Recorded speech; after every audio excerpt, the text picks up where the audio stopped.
Biglang may lumabas ngayon na video clip sa pagitan nitong si Luka at JJ Redick na nagkaroon ng interaction sa game kontra Warriors. Lumabas yung clip na yan sa game nila kontra Sacramento Kings after ng blowout wins nila. Parang hindi kasi nagustuhan ni Luka yung decision nitong si Redick na ilabas siya at ilagay sa bench. Kita pa dyan mismo na sinubukan nitong si Redick na pigilan at kausapin nitong si Luka. Pero inisnab mismo nitong si Luka si Redick at dumiretso lang sa bench. Sa report, nagpalitan pa ng salita itong si Redick at Luka dyan. Sa video pa na yan, nakita na pinigilan nitong si Bando itong si Luka na habulin si JJ Redick. Kaya nakita na nagkakaroon talaga ng tensyon sa pagitan nitong si Luka at Redick sa Lakers dahil nga lang hindi nagustuhan nitong si Luka ang desisyon ni Redick na palitan siya sa loob ng court.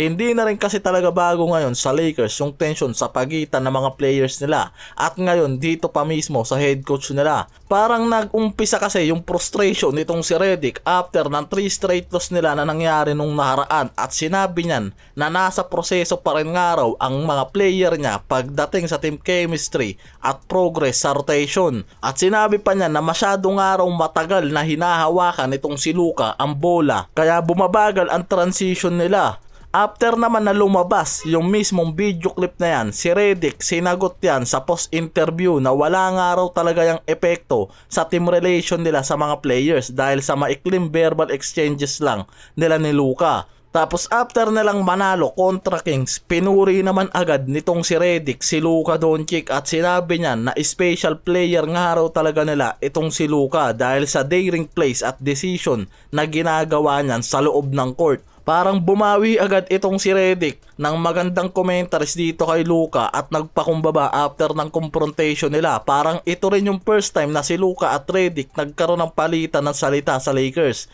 And sana ito na yung huli. Kung si LeBron nun dati kinuha pa mismo ang game chart kay Darvin Ham, huwag naman nga raw sana mangyari dito kay Luka at Redick ngayon yan.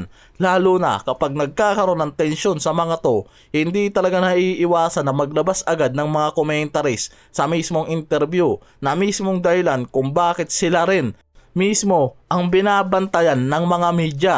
Ang Lakers ngayon may 2 straight wins after ng 3 straight loss nila na nangyari. Pwede nilang matablayan kung makukuha nila ang panalo kontra naman dito sa Pelicans ngayong March 4. Sa mismong home court nila, 2 days preparation ngayon ang Lakers after ng dalawang magkasunod na game nila. At makakatapat pa nila ang Denver Nuggets after netong Pelicans. As of now, ang Lakers nasa 6 seed ngayon at may 2 games advantage pa kontra sa Phoenix Suns. Isa ang road game kontra dito sa Denver Nuggets at 4 na home games nila mula dito sa Indiana Pacers, New York Knicks, Timberwolves at Chicago Bulls pa ang mangyayari.